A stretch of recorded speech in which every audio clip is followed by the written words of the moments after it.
Bien, la clase de hoy está dedicada a la ética ambiental. A ver si...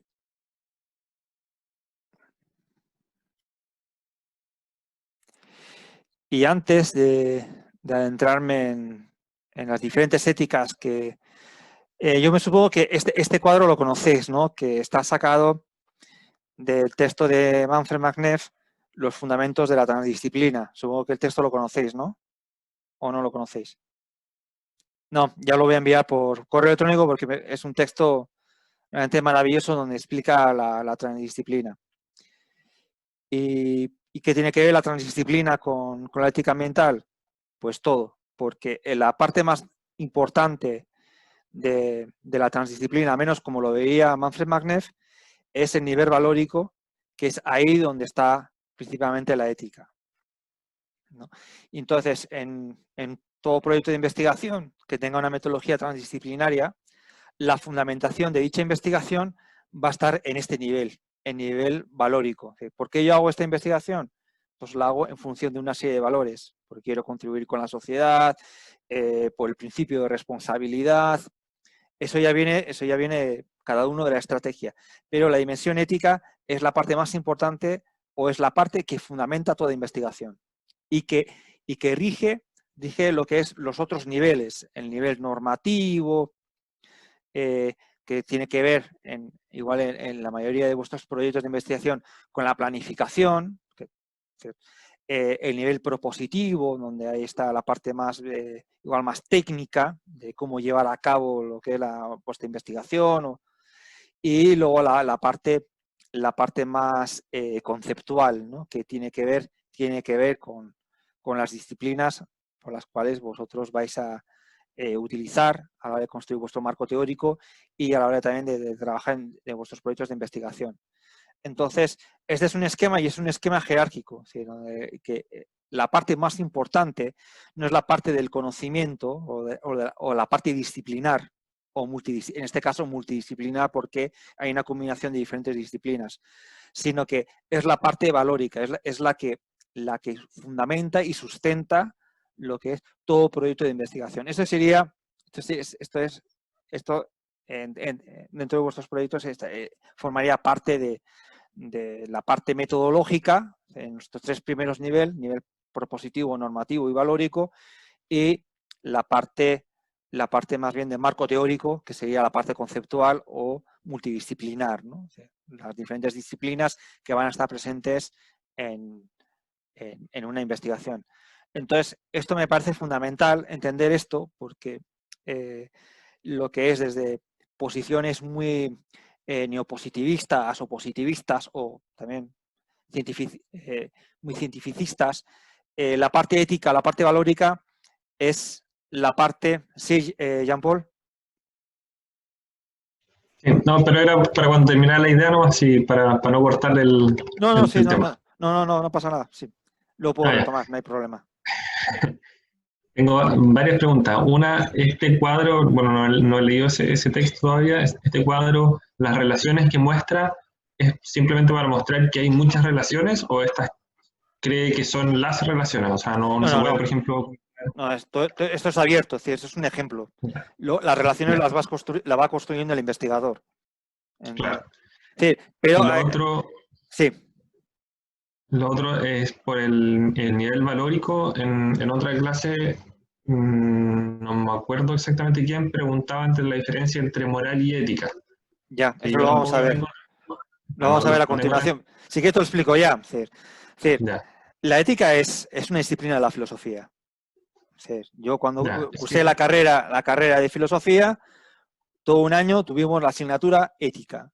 Y en esa asignatura lo que vimos la ética de Aristóteles, vimos la ética de Spinoza, que tiene una formulación bastante lógica, matemática, porque propio de los racionalistas.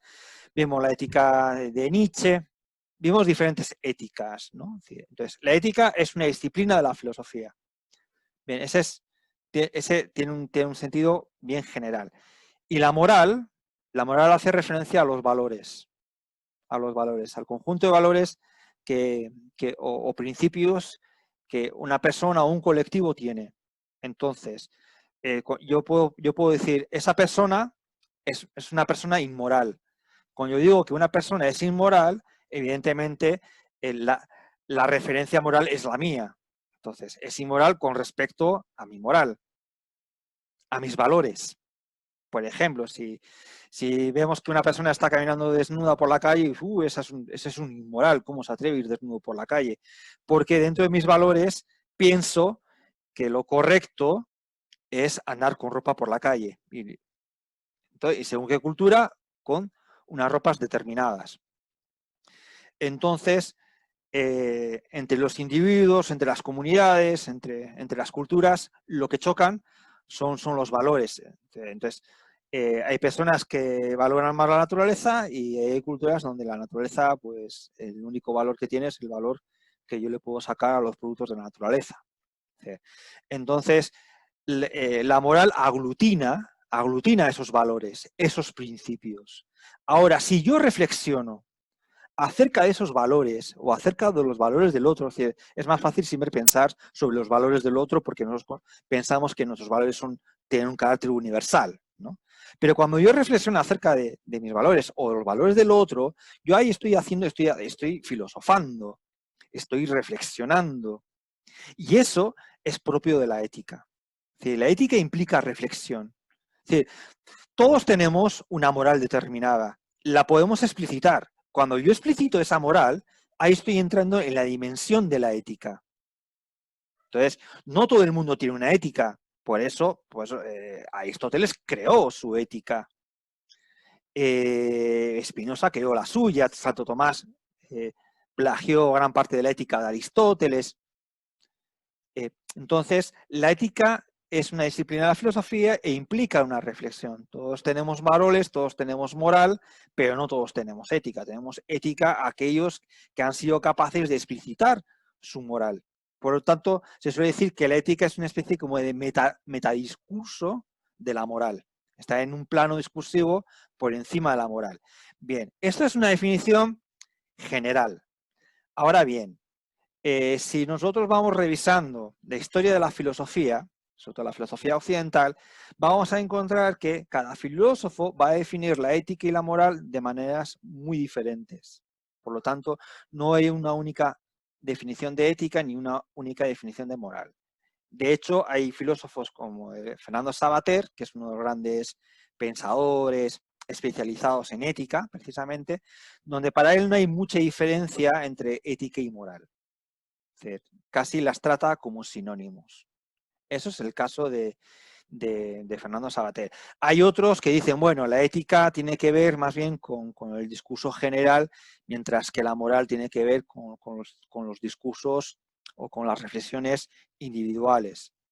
Bien, esa es también otra distinción. Por eso, realmente, esa ambigüedad y esa confusión entre estos dos conceptos. Pero, por ejemplo, lo que sí te puedo decir que en la mayoría de las carreras de filosofía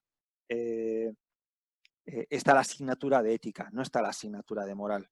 Se predomina más la ética como esa disciplina de la filosofía que se encarga de los valores o se encarga del comportamiento o del análisis del comportamiento humano, ¿no? Entonces, esa sería lo que es la distinción básica entre ética y moral, ¿no? Luego también está lo que es el concepto de axiología. La axiología es también estudia los valores. Entonces, también puede ser una rama de la ética o hay autores que la separan de la ética y entonces sería como el estudio de los valores. Entonces, eso también genera confusión.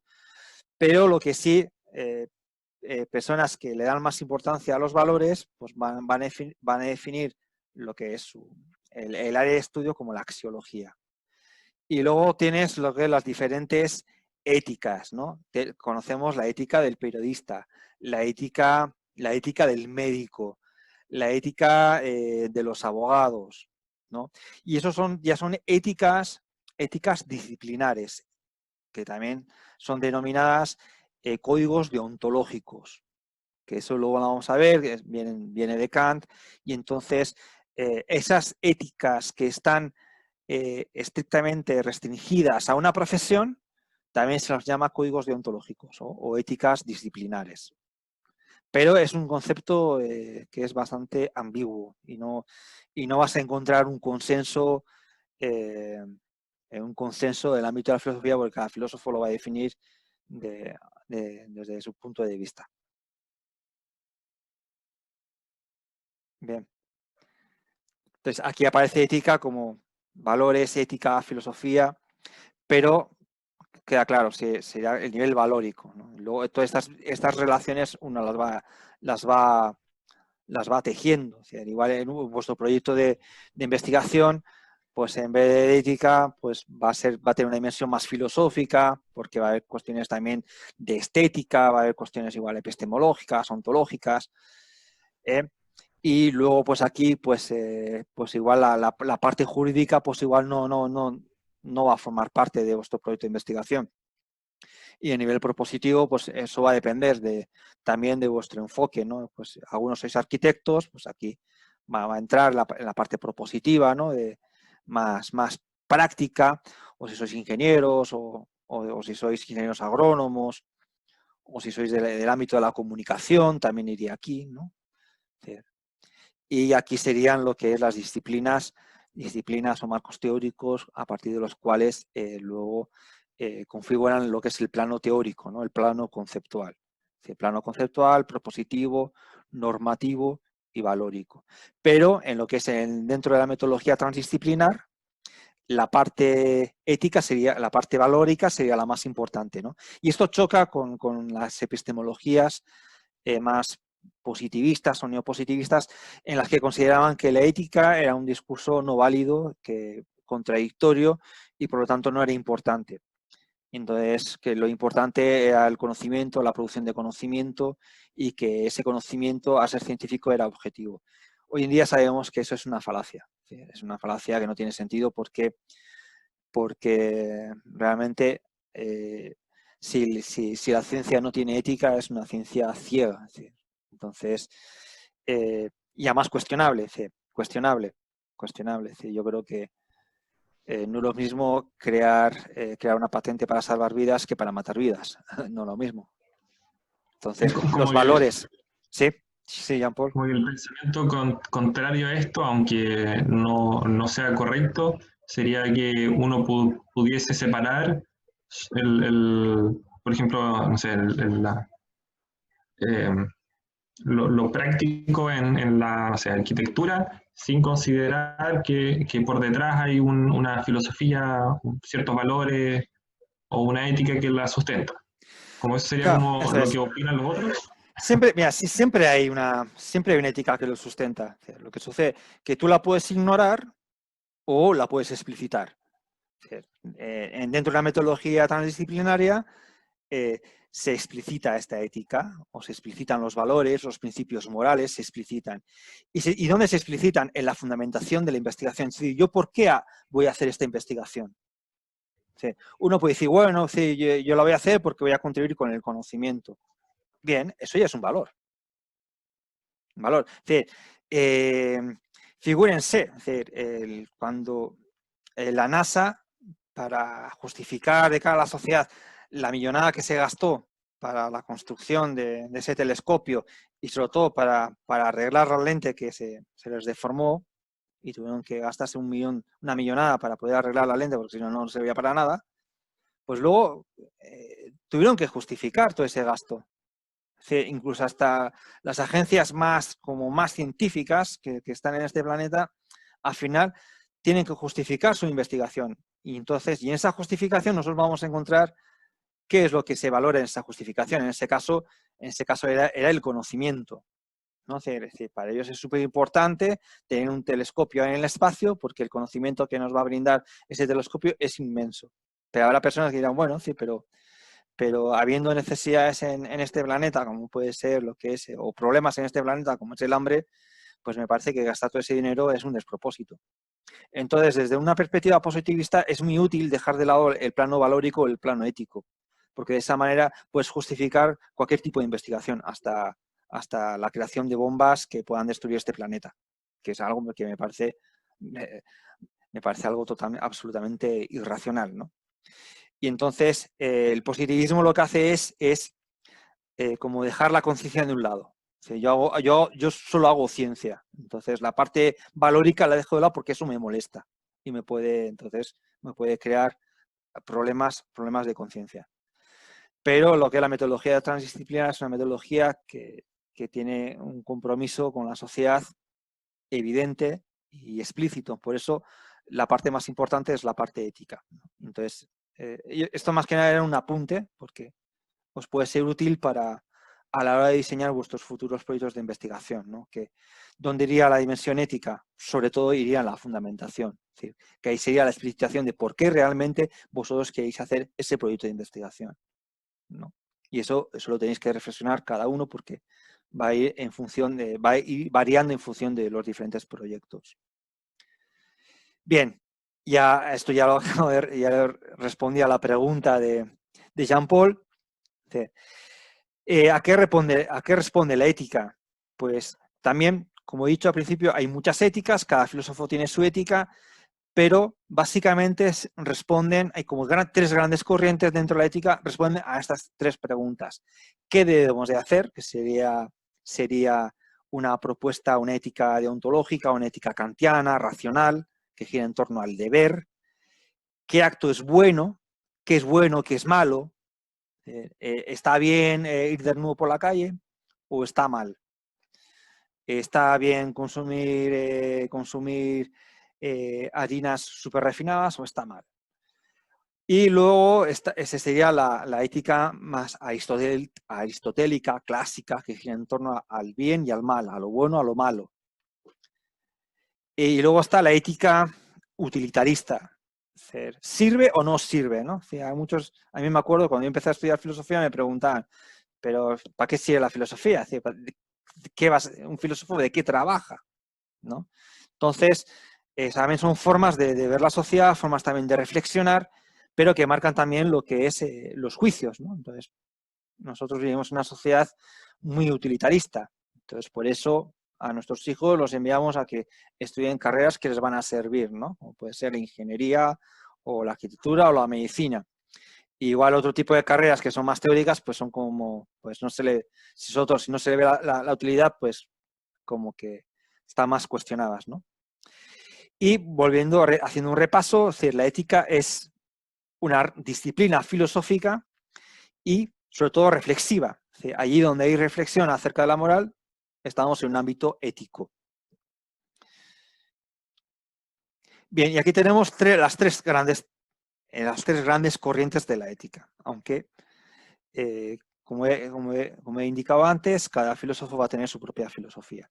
Pero esas son las tres grandes éticas y que además van a estar muy presentes en las éticas ambientales, ¿no? De cada gran corriente de la ética vamos a tener su versión en la ética ambiental, ¿no? Entonces, la ética más clásica, la más estudiada, es la ética de Aristóteles, que están en varios textos. El más importante es Ética Nicómaco, en un texto bastante interesante, donde por primera vez hay una sistematización formal de la ética. Aristóteles va a ser el primer filósofo que va a sistematizar la ética. Y también con alcances bastante importantes que hoy en día perduran. Por ejemplo, en el capítulo 5 de su Ética, Aristóteles nos habla de la justicia. Y es el primero que nos va a hablar que hay diferentes tipos de justicia. La justicia distributiva y la justicia conmutativa, que es una separación o una distinción dentro de la justicia que hoy en día se sigue utilizando, ¿no? Pues cuando las mujeres están reclamando por igualdad de derechos, están haciendo referencia a una justicia distributiva, ¿no? A cada uno que le den lo que le corresponde. Entonces, la ética de Aristóteles gira en torno a la felicidad. Para Aristóteles veía que el objetivo de la vida, o el sentido de la vida está en la felicidad. Todos buscamos la felicidad. Que también lo podemos preguntar negativamente. Es decir, ¿ustedes conocen a alguien que no quiera ser feliz explícitamente, queriendo, en su sano juicio? Obviamente no. Buscamos la felicidad y pueden ser personas excepcionales que busquen la infelicidad. Pero Entonces, para Aristóteles, la felicidad era algo consustancial al ser humano, algo universal, ¿no? Todos queremos ser felices. Ahora, ¿cómo conseguimos esa felicidad? Ahí está el problema. Entonces, por eso, en el caso de Aristóteles, la ética está muy ligada a la política, porque va a ser en la política donde vamos a encontrar las herramientas para que todos seamos felices, ¿no? Y también hay una concepción también comunitaria. Sí, yo no puedo ser feliz si vivo en una sociedad donde hay mucha infelicidad. Eso es lo que pensaba Aristóteles. Y luego la razón va a ser el instrumento a partir del cual yo voy a conseguir esta felicidad, ¿no? Por eso Aristóteles suponía que los filósofos eran las personas más felices del mundo, aunque hoy en día no sé si eso es tan así. Pero bueno, ese entra dentro del sistema filosófico de Aristóteles, ¿no? Donde la ética está íntimamente ligada a la política. Por eso la ética es un texto que lo escribió previo a la política. Y eso lo sabemos porque el último capítulo de la ética de Aristóteles coincide o continúa con el primer capítulo de la política. Bien, hoy en día tenemos representantes de esta corriente filosófica, ética, que gira en torno a lo que está bien y a lo que está mal, y uno de los principales autores de esta corriente aristotélica es Hans Jonas, que tiene un texto muy famoso, muy importante, que es el principio de responsabilidad. Entonces, que también está ligado a la cuestión ambiental. Sí, Eduardo.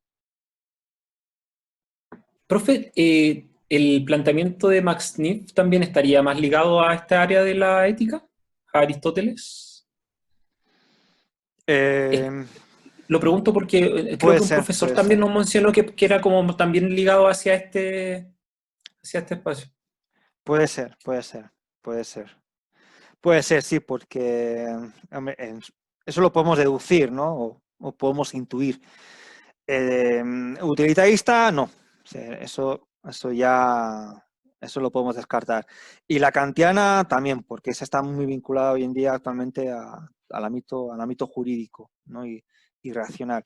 Y probablemente sí, probablemente esté más vinculado a una ética aristotélica, pero pero una ética, la ética de Aristóteles es una ética antropocéntrica, la misma ética también que podemos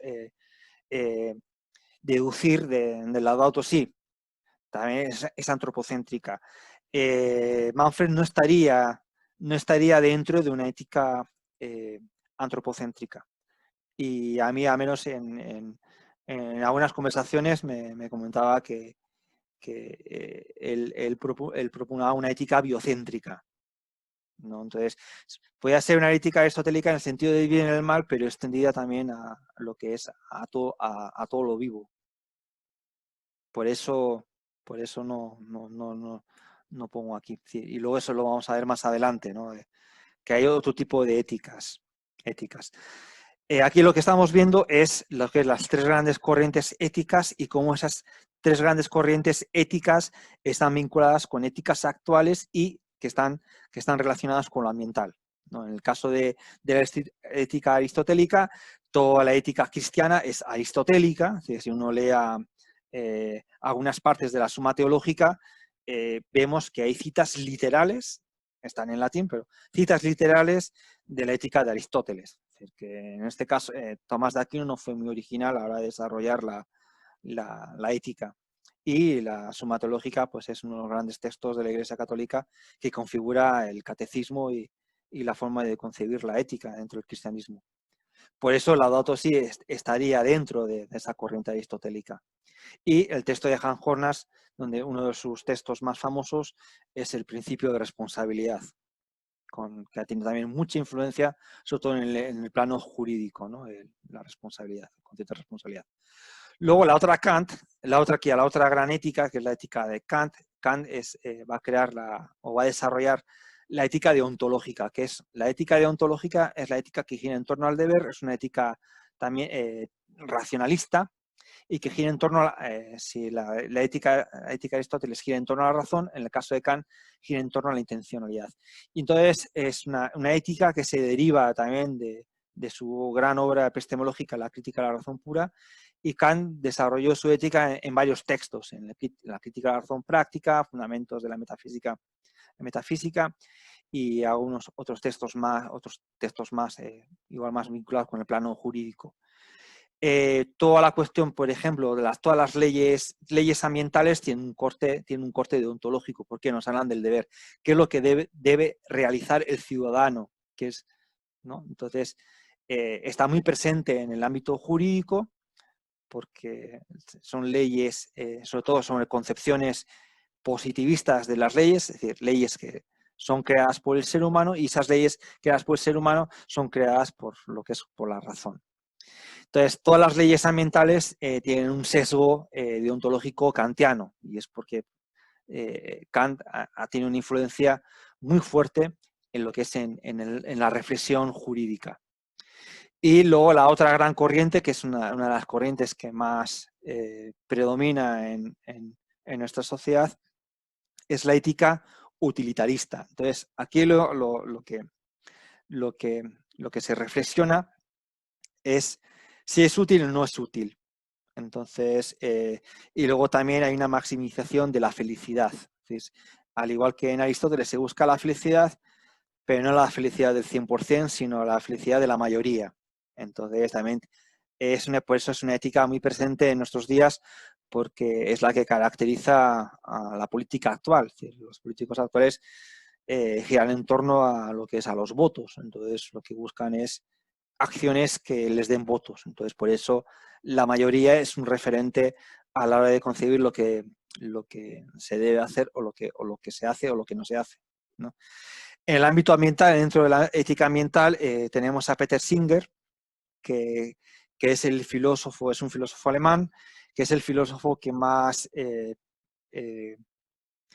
influencia, por ejemplo, en el veganismo. O sea, muchos de los argumentos que utilizan hoy en día los veganos son argumentos que se han obtenido de las reflexiones de Peter Singer, que tiene textos sobre la liberación animal, sobre la extensión de la ética hacia los animales, y los argumentos que utiliza Peter Singer son de carácter utilitarista. Así que tenemos también muchas éticas utilitaristas. La de Peter Singer es una ética utilitarista, pero de un biocentrismo, podríamos decir, un biocentrismo débil, en el que incluiríamos también a los animales.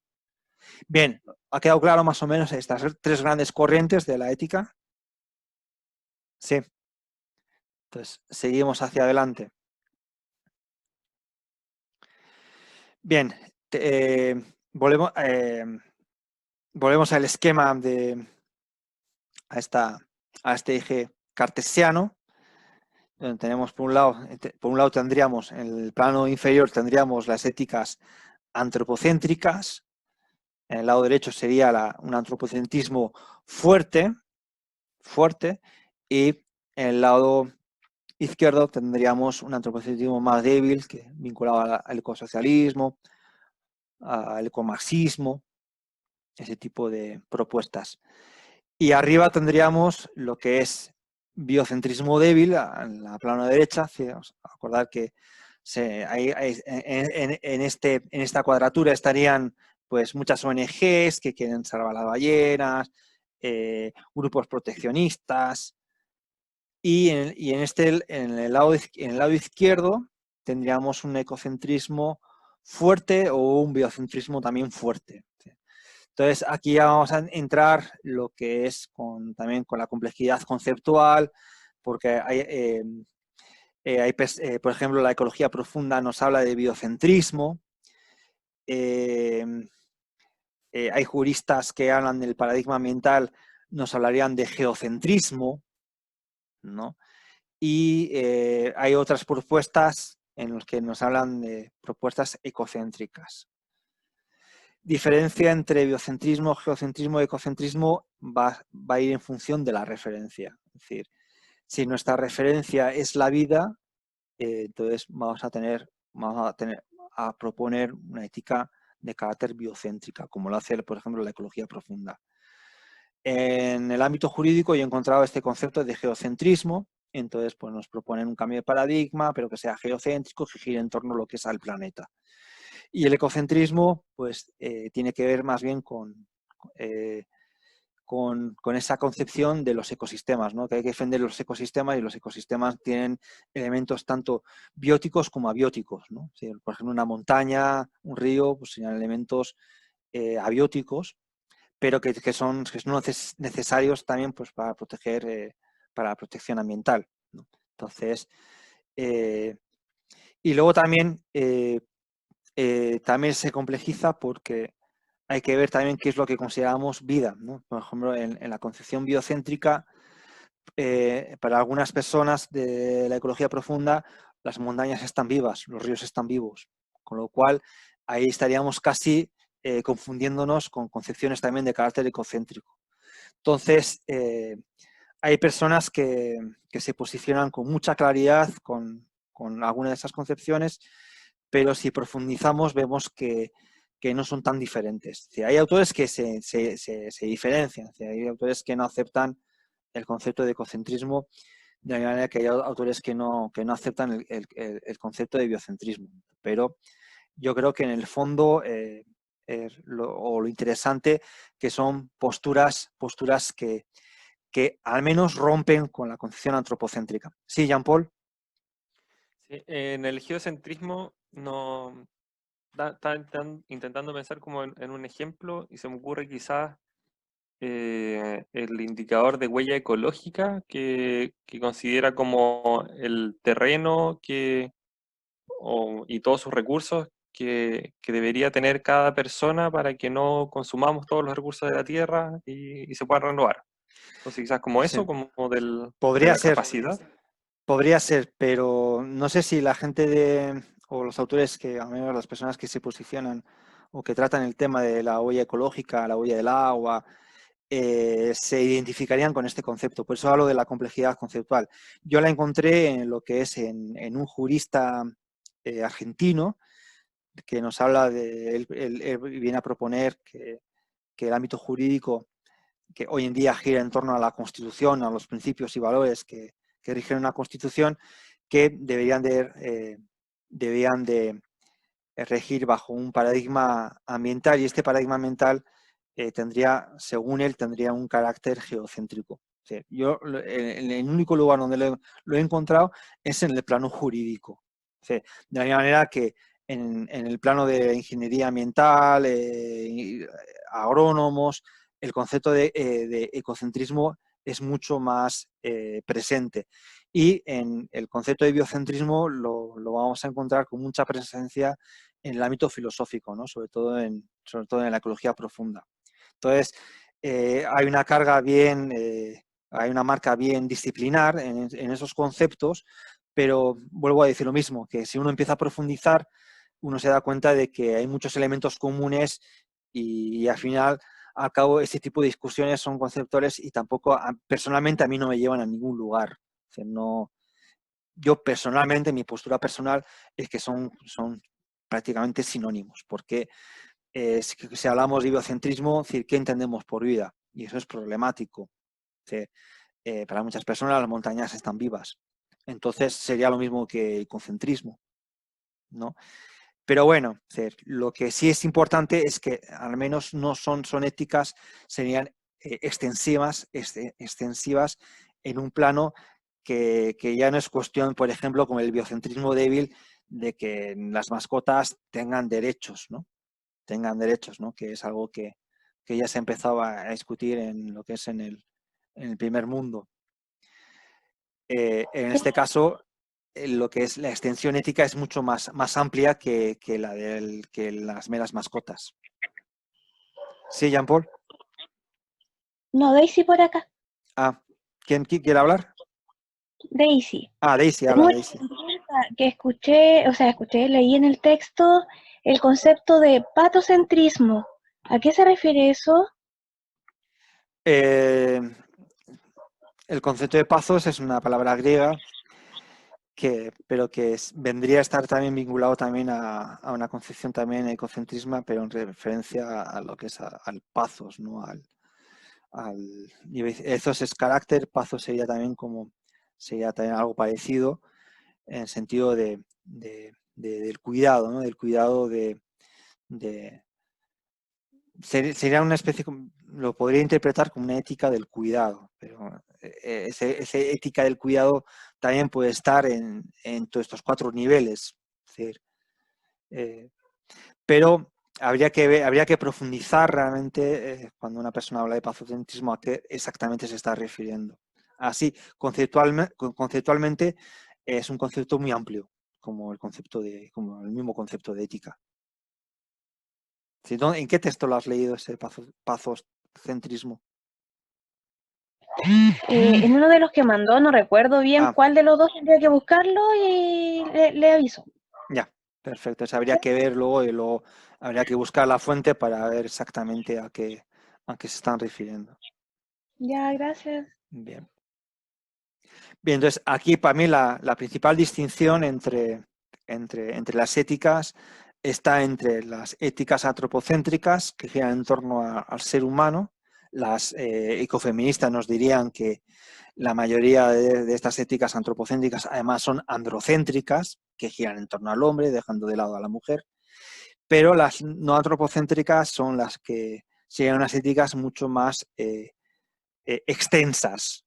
Estas las éticas antropocéntricas serían éticas más reducidas. Y esto lo vemos mediante teoría de conjuntos, que lo vamos a ver más adelante. Bien, lo vamos a ver en la siguiente diapositiva. Me estaba adelantando. Bien, ¿qué es la ética ambiental?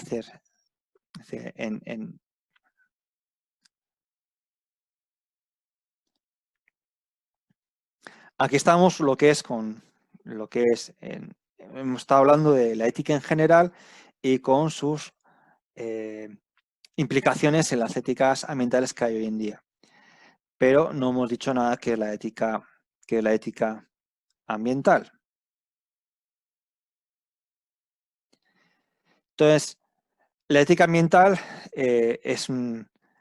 como hemos dicho antes, la ética es una disciplina de la filosofía y la ética ambiental pues sería una subdisciplina de la ética. Y esta es una ética que se ha empezado a desarrollar en Occidente a partir de la segunda mitad del siglo XX, con textos como el de Aldo Leopold, donde ella proponía una ética de la tierra. O sea, en el sentido, podríamos hablar que sería una ética ecocéntrica, y donde va a empezar a reflexionar de cuál es la relación entre el ser humano y la naturaleza, haciendo también la aclaración de que el concepto de ser humano es problemático y el concepto de naturaleza también es problemático, porque va a haber personas que van a cuestionar esa separación entre cultura y naturaleza, que en Occidente es clarísima, ¿no? Es decir, la cultura es producida por el ser humano y la naturaleza está en lo que es al margen de lo que produce el ser humano. Es decir, al menos en nuestra cultura occidental ha creado una distinción o una separación muy clara entre lo cultural y lo natural. Entonces, esa problematización ya la vimos en una de las clases anteriores. Otra pregunta que nos podemos hacer desde la ética ambiental es ¿cuál es el lugar que ocupa la naturaleza? Si nosotros formamos parte o estamos separados. Ya adentrándonos en lo que sería dentro de la ética aplicada, a cuestiones más bien de carácter pragmático, entonces nos podríamos preguntar, que también está vinculado también con la bioética, ¿tenemos derecho a experimentar con animales o no tenemos derecho a experimentar? ¿Está bien o no está bien? ¿Es útil o no es útil? ¿Debemos o no debemos? Pues todo este tipo de preguntas las podemos responder desde cada rama de la ética. Otra pregunta que en Chile es muy pertinente, ¿se puede privatizar el agua? En Chile es evidentemente que sí. ¿Se debe privatizar el agua? ¿Está bien? ¿Está mal? ¿Es útil? ¿No es útil? Entonces, desde una concepción neoliberal nos dirán que privatizar el agua es muy útil porque pues, se va a gestionar mucho mejor, siempre se argumenta en función de la gestión. Bueno, ahí tenemos diferentes formas de preguntarnos que también nos dan una idea, nos dan una idea muy más precisa de a lo que se podría preguntar la ética ambiental. Y indudablemente hay muchas cuestiones que nos podemos cuestionar, preguntar o reflexionar. No. Bien, seguimos adelante. Bien, básicamente, y eso lo hemos visto en la anterior cuadratura, vamos a encontrar dos cosmovisiones. O sea, la cosmovisión antropocéntrica que gira en torno al ser humano, que es la que predomina en Occidente, y un poco la que se ha ido imponiendo a lo largo de todo el planeta, y las visiones no antropocéntricas, ¿no? Que es un poco también lo que veíamos en el primer texto de Feliz de Escola, con aquellas culturas o sociedades de la Amazonia que tenían otra concepción de la naturaleza, y donde el estatus ontológico del ser humano pues se confundía también con otro tipo de seres, ¿no? Entonces, esas dos, para mí es crucial a la hora de reflexionar la ética ambiental, porque vamos a tener éticas ambientales antropocéntricas y éticas no antropocéntricas. Entonces, ¿cómo se llaman estas no antropocéntricas? Para mí, personalmente, es lo de menos. En este sentido, las éticas no antropocéntricas son éticas que se extienden a partir de lo antropocéntrico. Por ejemplo, el típica cuestionamiento que suelen hacer desde la visión antropocéntrica es se cae un niño a un río y se cae un perro. ¿A quién salvarías antes, al niño o al perro? ¿No?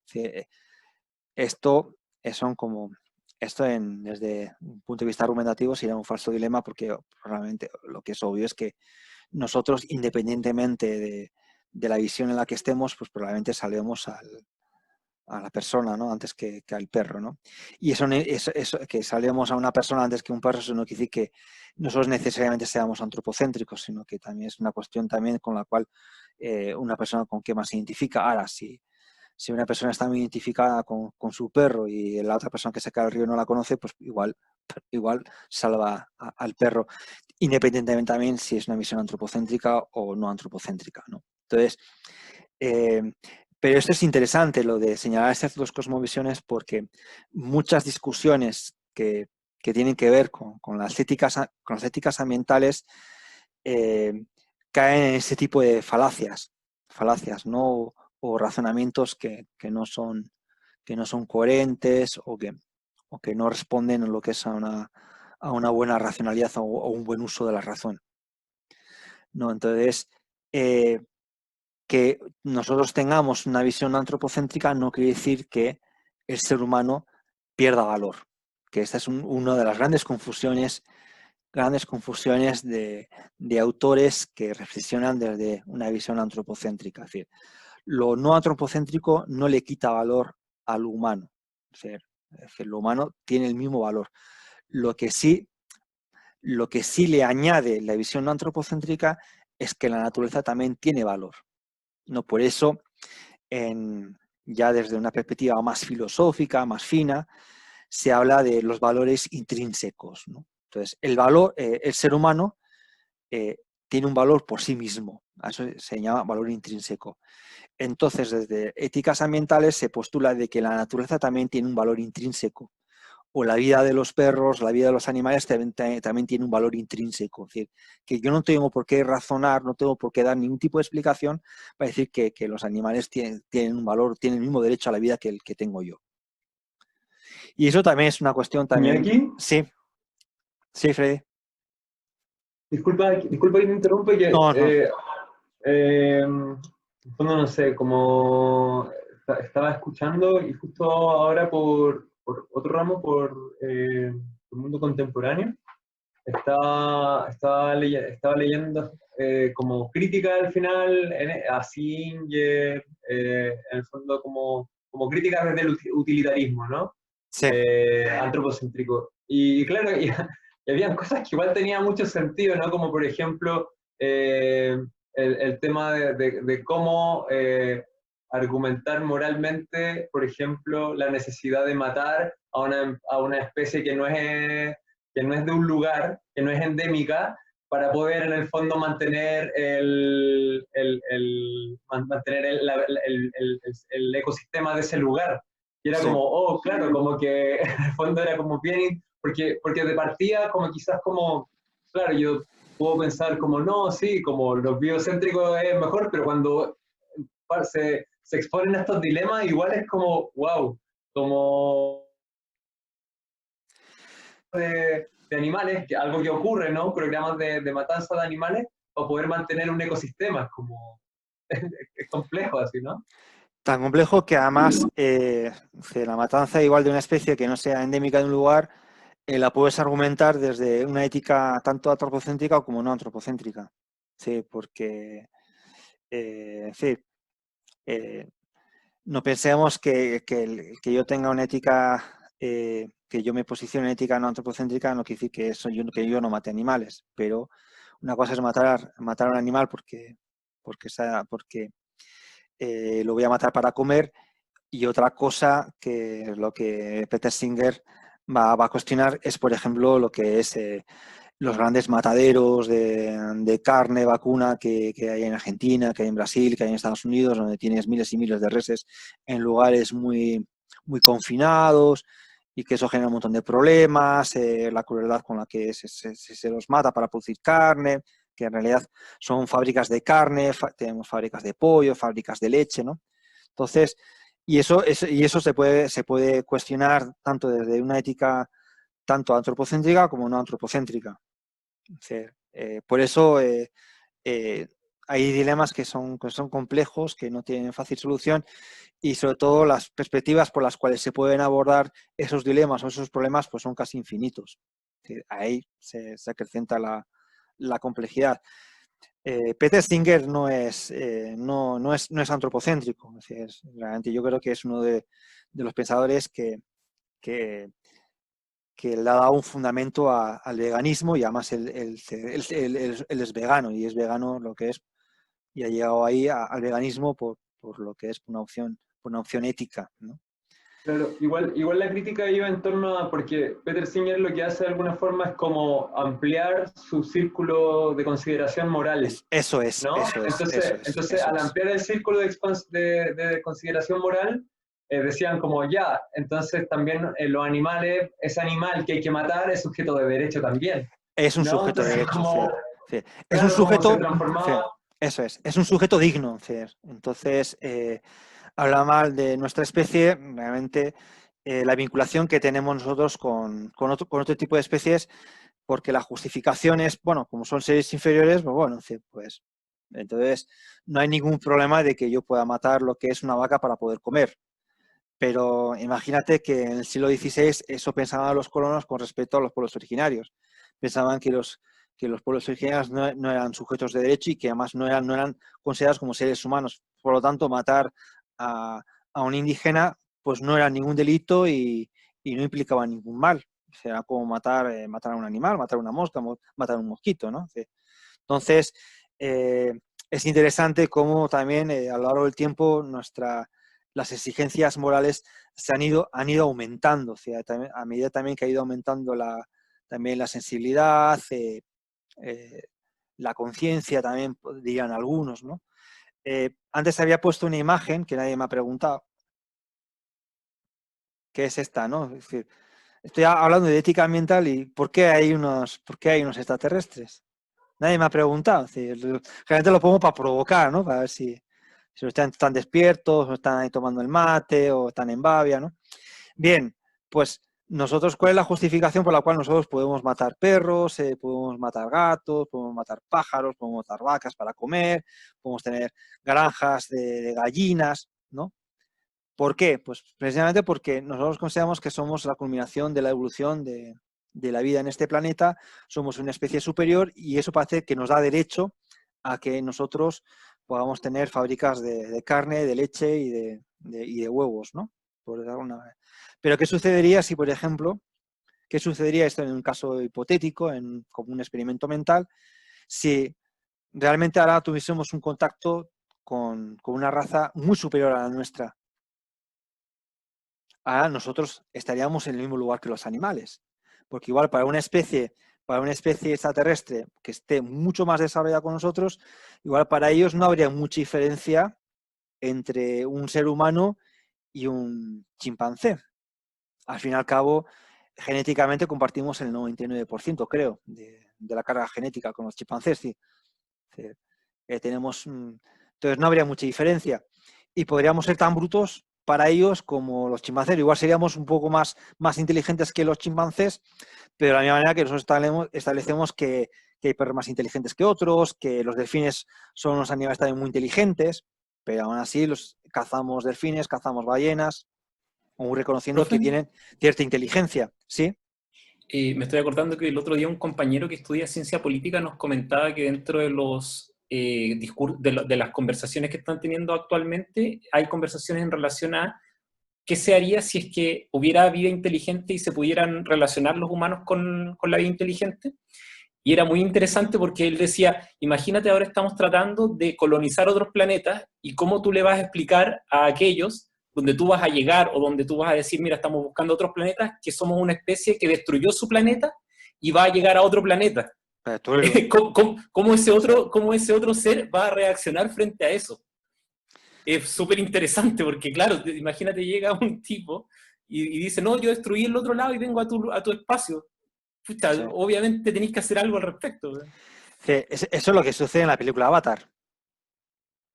Sí, en la película Avatar, que creo que es una película también que tiene un mensaje ecológico interesante y qué razones, qué argumentos tenemos nosotros para ir a un planeta y obtener sus recursos naturales. Porque podría pasar al revés. Es decir, ahí nosotros somos la especie number one, pero si vienen extraterrestres que también andan buscando recursos naturales, tendrían el mismo derecho que nuestro derecho a explotar otros planetas. Entonces vendrían acá, como nosotros seríamos seres muy inferiores, entonces es como si vamos nosotros a Marte, imagina que Marte pues está habitada por vacas. Entonces, bueno, pues como son vacas y son seres muy inferiores a nosotros tendríamos el derecho a poder colonizar Marte. Entonces, esto nos coloca en una situación relativa, es decir, que claro, nosotros ahora nos consideramos superiores, pero eso no quiere decir que nosotros seamos los superiores en el universo. Entonces, como especie, habla muy mal de nosotros mismos por la forma que nosotros tratamos a especies que nosotros las consideramos inferiores. Entonces, sería muy justo que si viniese una especie muy superior a la nuestra, nos tratase como nosotros tratamos a los perros, a las gallinas, a las vacas. Los extraterrestres podrían crear granjas de seres humanos, ¿no? Podríamos ser baterías, como en Matrix, ¿no? Donde el ser humano es mantenido vivo por un sistema de inteligencia artificial, porque nosotros estaríamos, por nuestra actividad eléctrica, estaríamos produciendo electricidad, seríamos como baterías biológicas, ¿no? Entonces, también ese tipo de reflexiones están muy vinculadas también con la ética ambiental, porque la ética ambiental lo que hace es extender, y al extender, a reconocer el valor intrínseco de otros seres, no es que nosotros nos pongamos por debajo de las otras especies, sino que nos colocamos a un nivel de igualdad. Es decir, una vaca tiene menos derecho a la vida que yo. ¿Por qué una vaca tiene menos derecho a la vida que yo? ¿Cuál es el argumento? ¿Que soy superior? Ese no es un argumento muy sólido, sobre todo ahora cuando empezamos a reflexionar de que igual quizás nos están visitando de otros planetas. Entonces, si nos estuviesen observando, pues dirían, estos no es que sean unas personas de mucho fiar, porque si nosotros en el momento que nos desarrollásemos más, seríamos un peligro para ellos. Si nosotros somos un peligro para las otras especies. Lo que sucede que, bueno, y además si pensamos con la misma lógica con la que nosotros pensamos, bueno, pues si viniesen extraterrestres, yo no andaría lanzando muchos mensajes al exterior, porque si funcionan con nuestra misma lógica nos van a colonizar. Y la historia nos dice que el colonizado es el débil, no el fuerte. Por eso realmente es interesante la introducción sobre todo desde una perspectiva hipotética, contrafáctica, totalmente experimental, la introducción de la cuestión extraterrestre, pues sencillamente, ¿cuál sería nuestro lugar si tuviésemos contacto con una inteligencia superior? Más que nada eso. Y bien, y entonces aquí viene a lo que antes quería explicar, la cuestión de... ¿Iñaki? ¿Sí?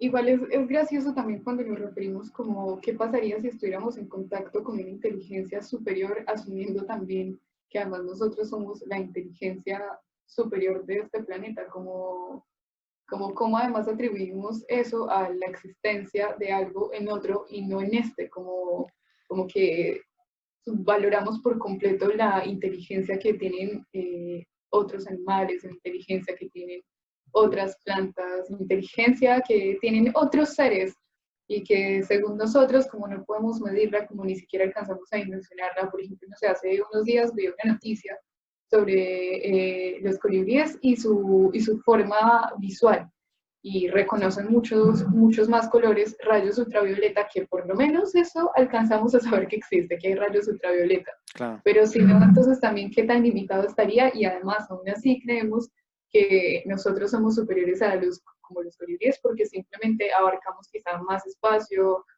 o como lo abordamos de otra forma. Me parece bien loco eso. De hecho hay una película con mención un poco a lo que estaban diciendo antes, que se llama Ad Astra. Sí. No sé, Sí. bueno, a mí, por ejemplo, me esperaba la película, estoy haciendo un spoiler, un viaje como por favor,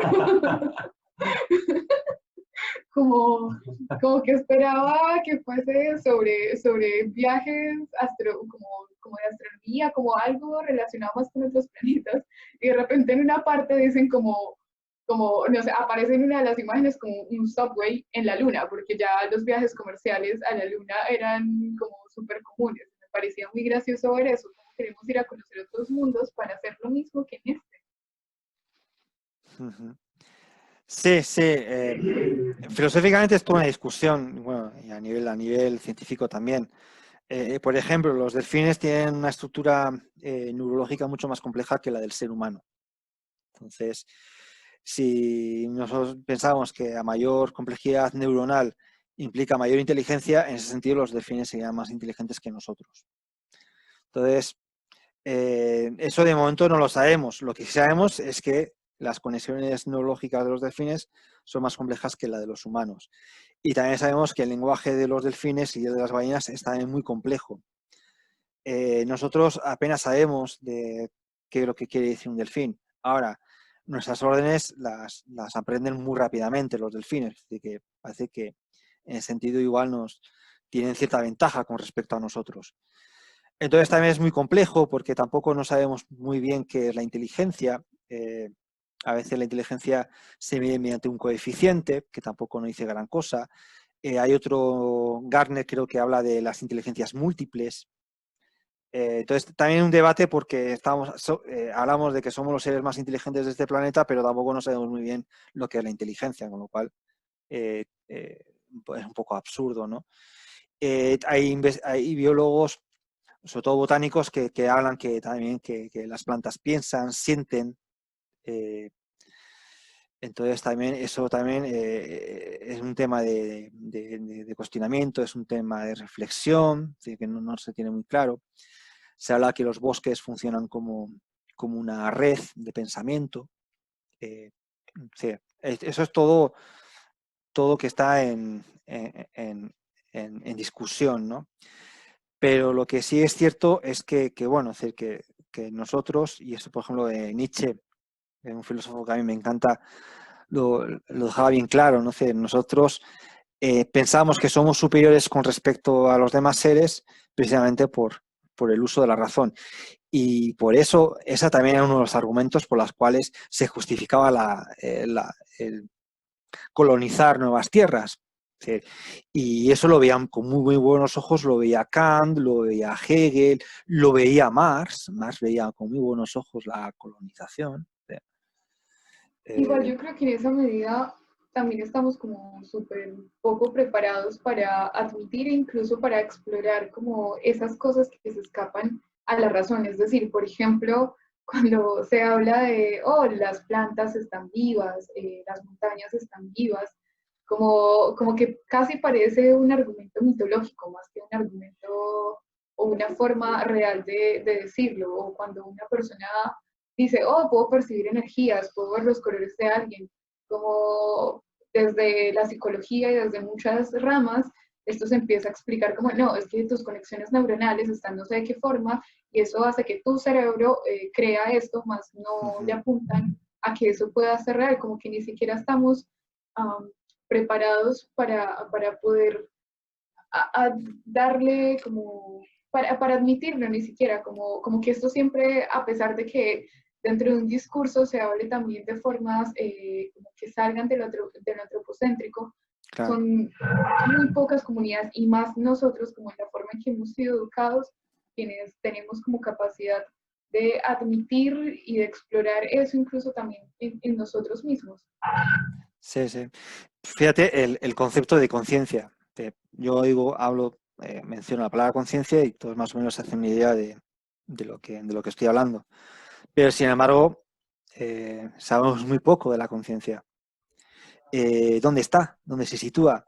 No sé si vosotros sois fanáticos de la ciencia ficción, igual habéis visto Black Mirror, y entonces hay capítulos donde la conciencia se encierra en un chip, ¿no? Que es un poco el proyecto de Google. O sea, Google está invirtiendo mucho dinero para que eso se lleve a la realidad. Pero es curioso, ¿no? Y a mí me hace mucha gracia de estas corrientes filosóficas que se llaman transhumanistas o poshumanistas, donde que ya están soñando con lo que es con concentrar la conciencia en un chip. Pero la pregunta es mucho más fundamental y mucho más básica. ¿Qué es la conciencia? ¿Yo cómo voy a almacenar en un chip algo que no sé lo que es? Esa es la principal pregunta que personalmente me hago. Si no sabemos lo que es la conciencia, mucho menos la vamos a poder encerrar en un chip. ¿Será eso posible? ¿Será posible? Es decir, la conciencia se puede traducir a ceros y a unos. Para algunas culturas eso es absurdo.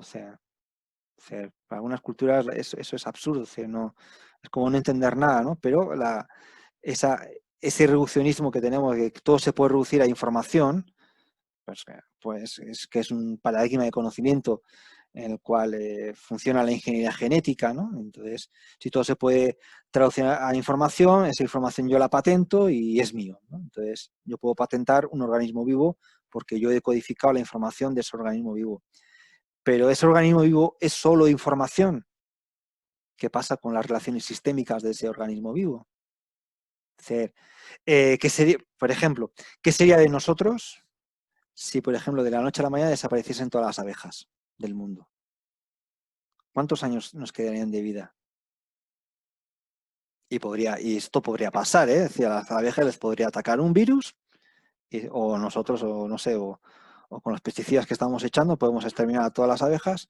¿Cuántos años de vida nos quedarían? Porque claro, podemos polinizar manualmente o podemos crear, como creo que Monsanto estaba investigando, creando pequeños drones, ¿no? Que iban a polinizar las flores, ¿no? También todo es todo dentro de la ciencia ficción, pero que se acercan a ello.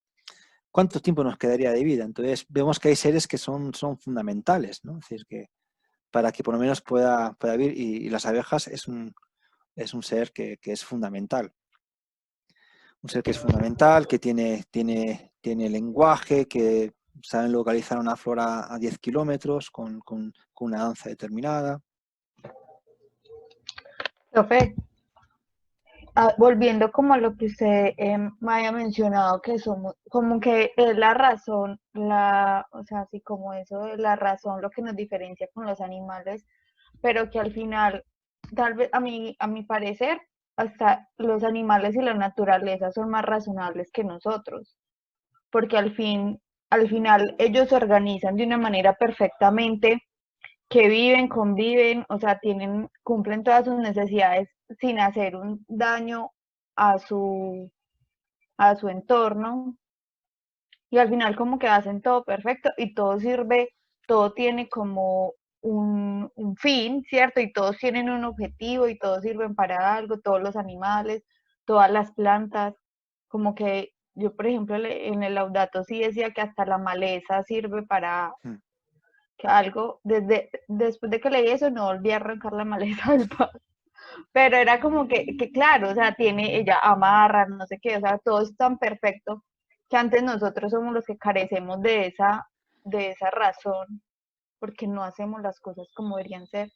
Al final, bueno, lo que sabemos, destruimos como no cumplimos nuestro papel y nos destruimos pues unos a otros. Sí, personalmente no sé si nuestra civilización, nuestra sociedad es tan racional, no lo sé, sí, no lo sé. Pero sí, por ejemplo, desde un punto de vista económico, la naturaleza funciona con una economía circular, o sea, donde no se genera nada que no sea nada inútil, todo es útil, todo es reciclable. Y el ser humano tiene una economía totalmente lineal, donde extraemos grandes recursos de la naturaleza, consumimos como bestias y producto de ese consumo tenemos la basura que no sabemos qué hacer con ella. Entonces lo que hacemos es la ponemos debajo de la alfombra, ¿no?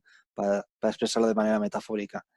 Y eso está generando un problema tremendo de totalmente insustentabilidad y por este camino de insustentabilidad pues también estamos poniendo en peligro no solo la existencia del ser humano, sino la existencia también de un montón de seres, ¿no? Del planeta y estamos pasando a nuestras generaciones futuras un problema que es causado por nosotros. O sea, entonces eso también es una gran injusticia, ¿no?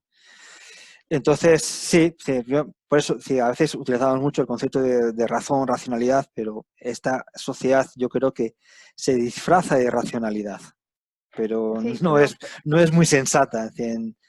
Claro, y eso claro, también tiene que ver con la cosmovisión, la perspectiva.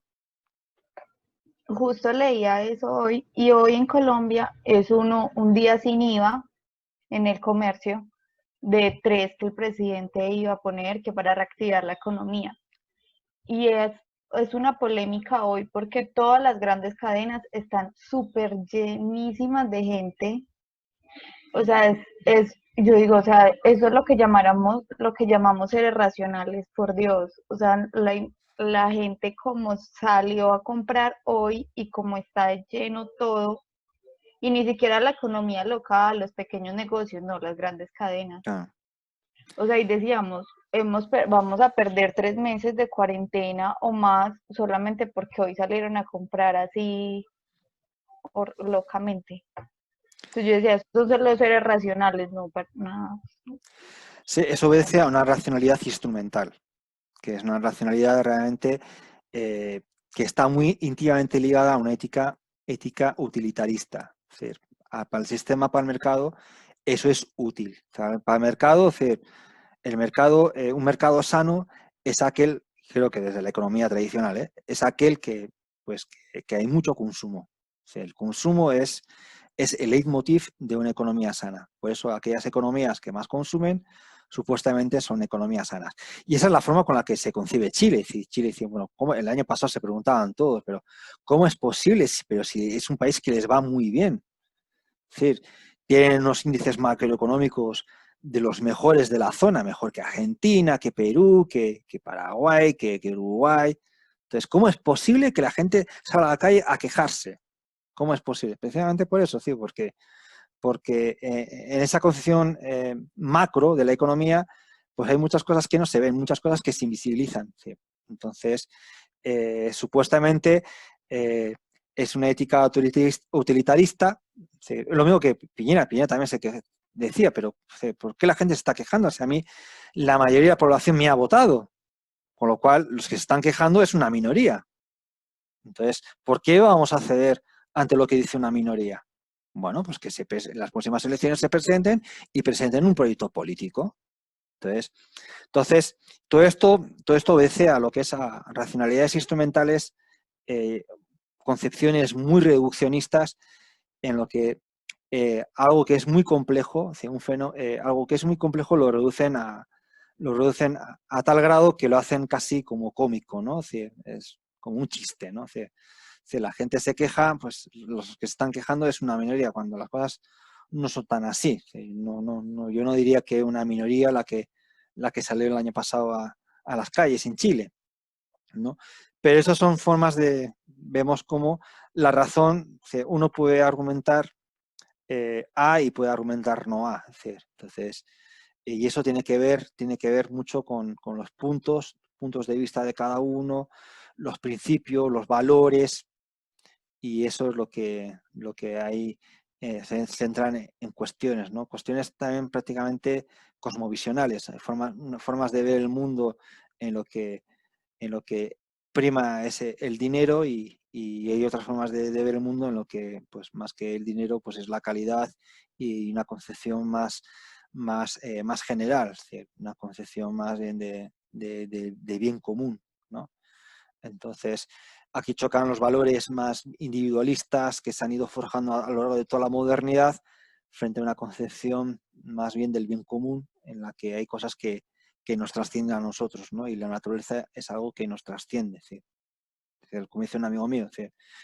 La economía nos puede ir muy bien, pero si el ambiente se va a la mierda, nos vamos todos a la mierda. Por mucha plata que tengas, no te salva de él. Y eso es lo que... Por eso ahora las sociedades están reaccionando con la cuestión del cambio climático, porque económicamente les está yendo mal. Cuando el cambio climático afecta al bolsillo, entonces hay que empezar a reflexionar y hay que empezar a buscarle medidas, cuando realmente lo que hay que buscar es otras formas de organizar en nuestra sociedad. Y como bien señala, es decir, lo que es esta crisis del COVID, a veces nos estamos quedando en la pura superficialidad, ¿no? Entonces, y a veces no estamos focalizando en otro tipo de economías mucho más sustentables, economías que no dependamos del exterior. Si ahora vimos que con el encierro, en lugares donde ha habido una mayor extensión del virus, del COVID, los pueblos se han cerrado. Entonces, si tú en los pueblos tienes una economía circular, tienes tu propio alimento y no dependes del exterior, te da igual que se cierre que no se cierre. Ahora, si tienes una economía que depende del exterior, estás en serios problemas. Y ahora los países que más dependen del exterior son los países que más van a sufrir las consecuencias económicas de toda la cuarentena. Y además hay cosas como absurdas, ¿no? España, en las primeras semanas de la crisis, de la pandemia, no tenían mascarillas. Las mascarillas, ¿por qué? Porque el 80% de las mascarillas en España procedían de China. Y China estaba totalmente colapsada con las mascarillas porque estaba fabricando mascarillas para 1.400 millones de chinos. Entonces, vemos como la economía, esta economía de externalización, de enviar, para lo que es para ganar más, enviamos a países donde haya menos regulaciones, no se haga la vista gorda con la explotación infantil, con los derechos humanos, ¿no? Y ahora vemos que eso realmente genera dependencia, y en ese tipo de situaciones de crisis, esa dependencia puede ser nuestra muerte. Si dependemos del exterior para la creación de respiradores artificiales, pues estamos complicados. O estamos complicados si no somos capaces de producir lo que es mascarillas suficientes para nuestra población.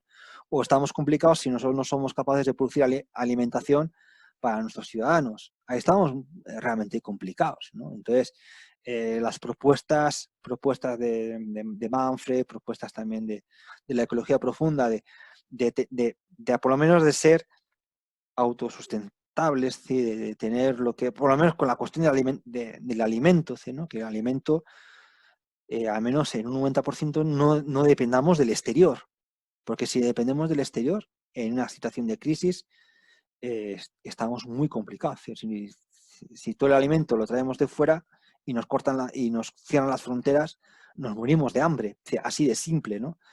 Entonces yo creo que esta crisis nos debería de llevar a reflexionar realmente de modelos, de apostar más que a los mercados financieros o a este mercado global, a lo local. Sí, Jean-Paul. Sí, el otro día, con eso del tema de la comida, el otro día pensaba que es impresionante que países, por ejemplo, de Europa, que son muy chiquititos, tienen muy poco terreno, son muy ricos, y países como Chile y muchos de América Latina, que tienen mucho espacio, muchos recursos, son muy pobres. Entonces, obviamente por la extracción y las empresas internacionales que sí. Pero perfectamente nosotros podríamos como tener mucho más... bueno, suena feo, pero como poder, sí, poder, porque muchos de los alimentos salen de América Latina. Entonces, si nosotros nos cerramos, o sea, Europa poco tiene para subsistir. Igual ellos tienen mucha más tecnología y hacen rendir mucho mejor sus terrenos y de alguna manera igual se sustentan.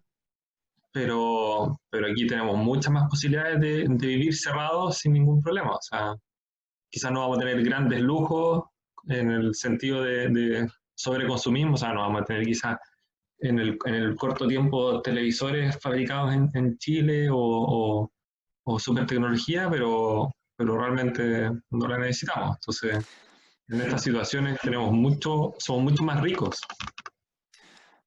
Indudablemente. Lo que sucede es que tenemos que pensar, que es un poco también lo que reflexionaba Manfred, sobre cuáles son nuestras necesidades fundamentales. Sí, entonces, yo creo que la comida es una necesidad fundamental. Sin comida nos morimos. Ahora bien, tener un televisor o tener 4 televisiones como hay en algunas casas, eso es superfluo. Podemos vivir tranquilamente sin tener televisión, que no es algo que sea necesario, pero comida sí. Y yo creo que esta pandemia nos tendría que llevar a reflexionar realmente cuáles son las cosas fundamentales que un país tiene que tener sí o sí. ¿No? Yo creo que que un país dependa, al menos con respecto al alimento, que dependa de otro país, yo creo que es peligroso, ¿no? Por ejemplo, Argentina apostó por los agronegocios.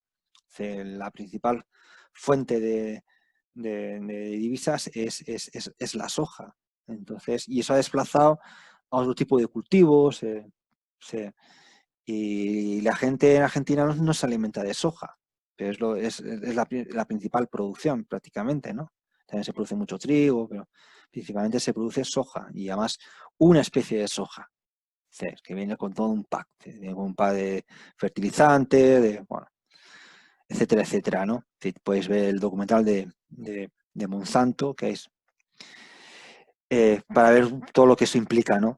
Y yo creo que eso eso realmente no, si eso no ocurre, pues estamos también a la merced del exterior, ¿no? Y en situaciones pandémicas en donde se cierran las fronteras, ahí se crea un gran problema, ¿no? Sí, un gran problema. Sí.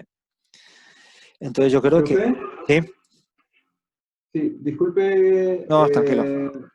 Sí, es que estaba pensando, o sea, está relacionado, pero un poquito yendo hacia otro lugar, como estábamos haciendo un trabajo para desarrollo de escala humana, Ajá. y reflexionábamos respecto de, claro, como que López Obrador en México sacó como la nueva política económica en el marco del coronavirus, Ya. y planteaba en el fondo, planteaba varias cosas, pero dentro de lo que planteaba como la austeridad como un valor, ¿no?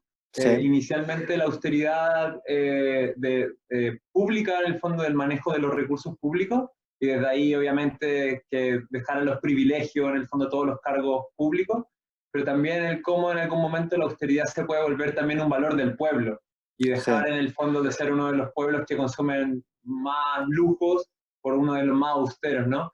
Entonces ahí como que, claro, era la reflexión en torno a, porque finalmente una ética biocéntrica tiene que tener ese componente, ¿no? Finalmente, como de la austeridad, desde mi punto de vista. Entonces, claro, como hay iniciativas, no sé, como que pensábamos, ¿cómo se podría medir eso? O cómo en definitiva se puede promover eso. En este caso estábamos hablando de un indicador, ¿no? De un posible indicador que pudiera medirlo o promoverlo de alguna forma, ¿no? Entonces, como quedamos así súper como, ¿existirá como algo en esa línea? Como claro, lo que usted decía, como efectivamente tenemos que tener comida para poder vivir, y eso es lo mínimo, pero claro, el tener una televisión o tener ya en ciertas, ¿cómo se llama? En ciertas mediciones de la pobreza, tener una casa con muros de adobe es carencia, pero tener una casa con muros de adobe es mucho más sostenible que con cemento, ¿no? Entonces, como con hormigón. Entonces, como, no sé, como que quedamos ahí como muy en una reflexión inicial de, ¿cómo se podría medir esto, no? Ya, pasa que Owen Manfred, a nivel de indicadores, él creó lo que es el ecosón, que era también algo parecido también a la huella ecológica. Eso pueden ser indicadores. O sea, el ecosón lo que hace es un indicador de consumo de energía, cuál sería la energía que puede consumir un individuo para que este planeta sea sustentable, ¿no? Entonces, eso puede ser un indicador. La huella ecológica puede ser otro indicador. Ahora, si lo estás haciendo desde la metodología de Manfred de desarrollo a escala humana, un concepto de indicador creo que no es muy pertinente, porque el indicador nos induce a una metodología de carácter cuantitativo, mientras que la metodología que utiliza Manfred a partir de su matriz de las necesidades es de carácter cualitativo. Cuidado con eso porque son metodologías diferentes. Y Manfred utilizó las dos. Utilizó la metodología cuantitativa con la cuestión del ecosón, que parece que prácticamente quedó ahí, mucha gente no le dio bola. También puedes utilizar los indicadores de la huella ecológica, pero si es dentro de lo que es de la metodología, de la matriz, de las necesidades fundamentales, eso es una metodología de carácter cualitativo, y además se construye de manera participativa.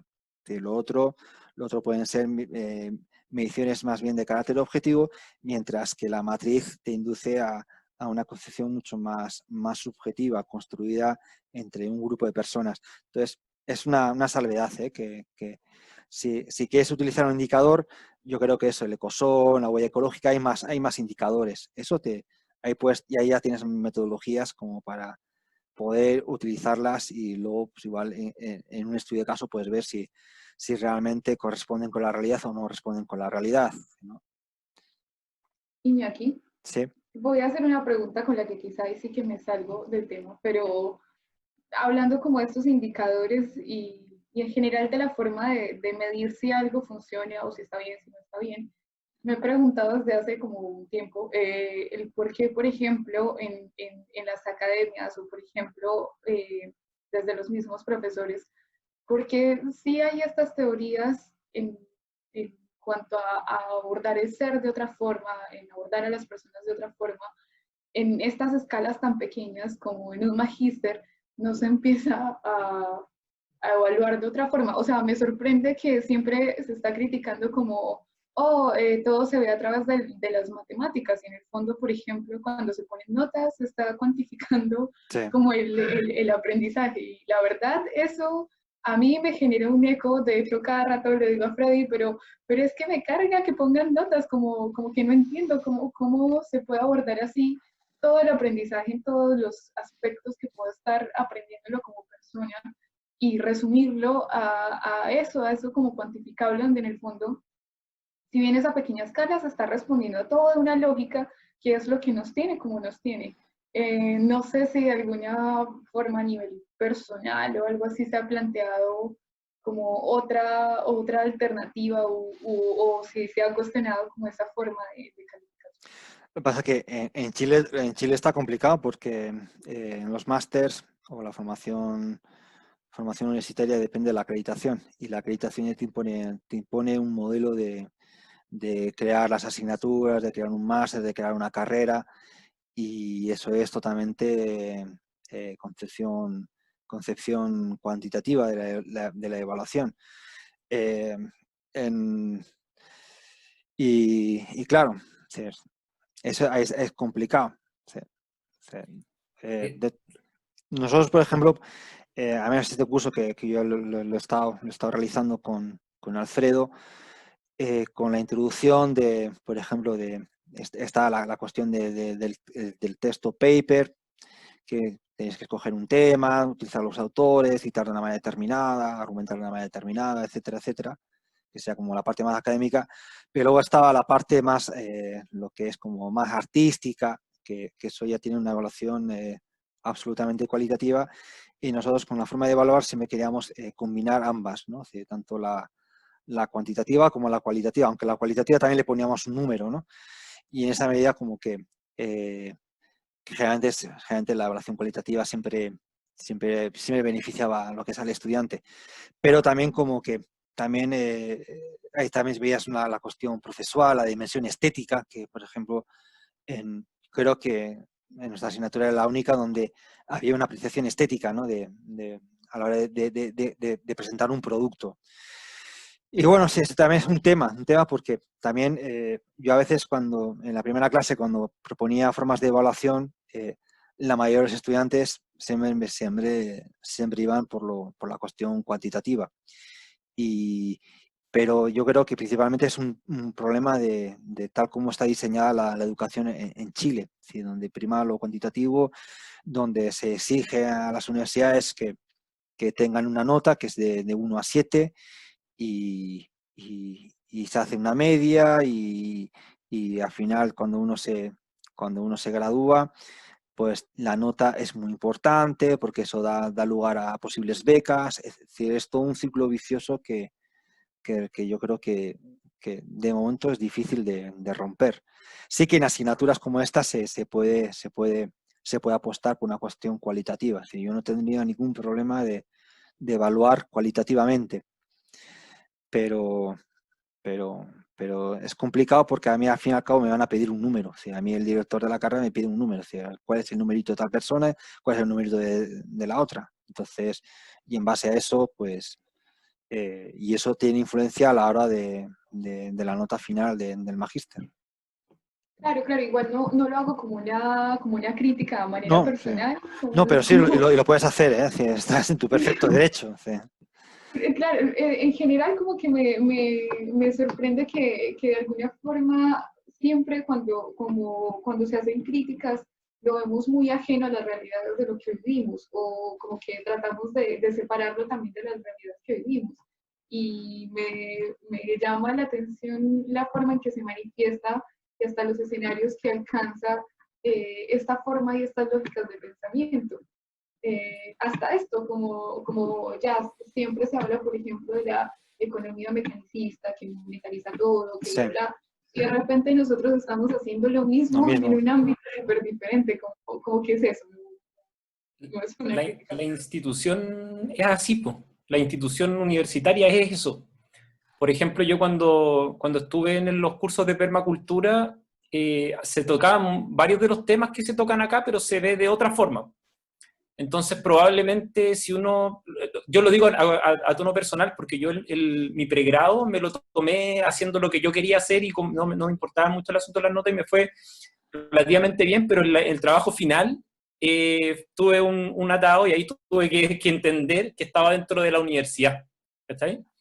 Entonces, probablemente yo personalmente creo que está en nosotros ir creando esos espacios nuevos donde se vea otra cosa, porque igual esta es una institución, pues entonces tiene, como dice Iñaki, debe tener toda una serie o sea, el espacio donde estamos nosotros yo siento que es privilegiado en que puede desde ahí hacer la crítica, pero claro, pues a uno le encantaría que fuera distinto, y yo me imagino que bajo ciertos parámetros igual es distinto en ciertas cosas a lo que es más tradicional, pero igual está dentro de los parámetros.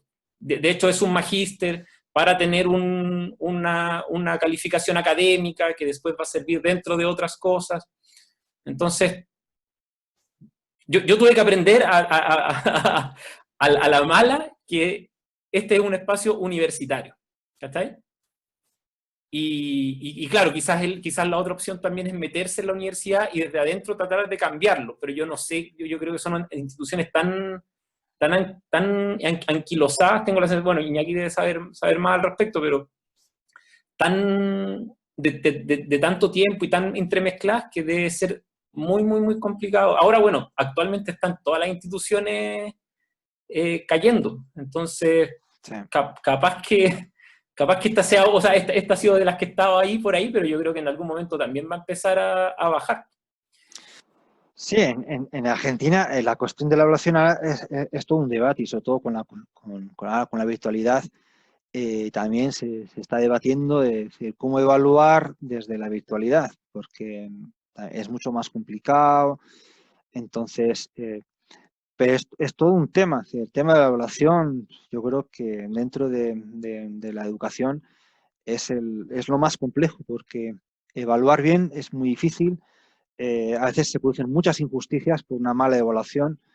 Se producen injusticias también por no explicitar realmente lo que se va a evaluar y entonces es complicado, ¿no? Yo ahora estoy también estoy como tutor en otro magíster, que es de educación virtual, y por ejemplo, en la asignatura en la que yo estoy, en la que formo parte como tutor, todos los trabajos se hacen en grupo.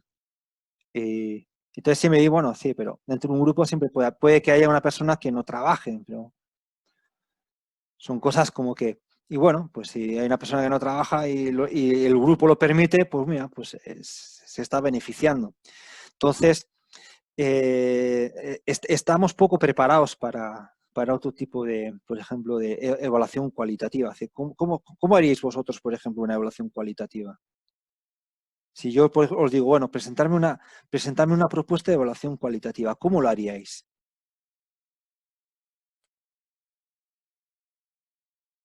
O sea, os he pasado el guante, ¿eh? Es decir, ya me habéis lanzado a mí el guante, ahora yo os lo devuelvo.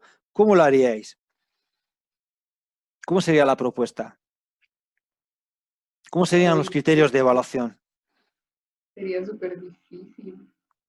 Yo la O sea, verdad es como, que claro, de entrada no estamos nada acostumbrados a pensar en esa otra forma de evaluación, pero sí hay cosas que de repente se van como notando en cada persona. Ahora bien, como que no tendría ni idea cómo se van evaluando esas formas de aprendizaje.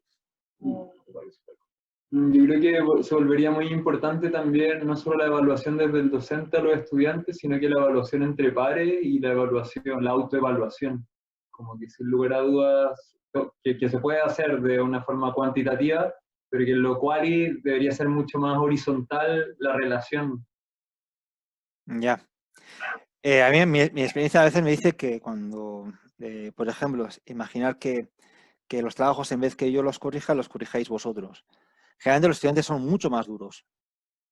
O sea, sobre todo, si bien en contextos competitivos, ¿no? Donde dependen las becas, entonces, claro, yo a mi compañero no le voy a dar muchos puntos porque si le doy muchos puntos igual se puede colocar delante mío. Y si se coloca delante mío se va a llevar la beca. O sea, por eso hay que tener mucho cuidado con ese tipo de propuestas porque al final os puede salir rana, ¿sí? Porque hay un montón de variables que uno, sí, así en teoría todos somos buenos, pero como he dicho antes, somos utilitaristas, y entonces si le tengo que poner una piedrita a mi compañero, se la voy a poner. Sí, eso pero igual ahora, en carreras, por ejemplo, ¿sí? no, Sí. dale, termina. No, sí, sí. No, que ahora también me surge que igual estamos acostumbrados a medir de una forma homogénea, como además a evaluar que lo mismo que estoy aprendiendo yo es lo mismo que está aprendiendo Freddy, lo mismo que está aprendiendo Paula, yo qué sé, como que además también en el fondo, primero al ponernos como a evaluar seguiríamos haciéndolo unos a otros de forma cuantitativa y si lo hiciéramos de manera cualitativa tendríamos que pensar como en qué fue lo que alguien aprendió o dejó de aprender o para qué le sirvió o de qué manera lo va a tomar.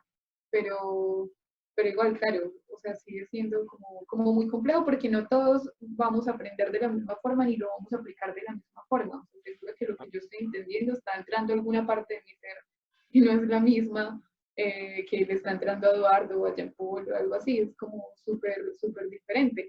Pero ahí también entonces eso empezaría a cuestionar que dentro de una malla cada quien aprende lo que tiene que aprender y no aprende de manera homogénea.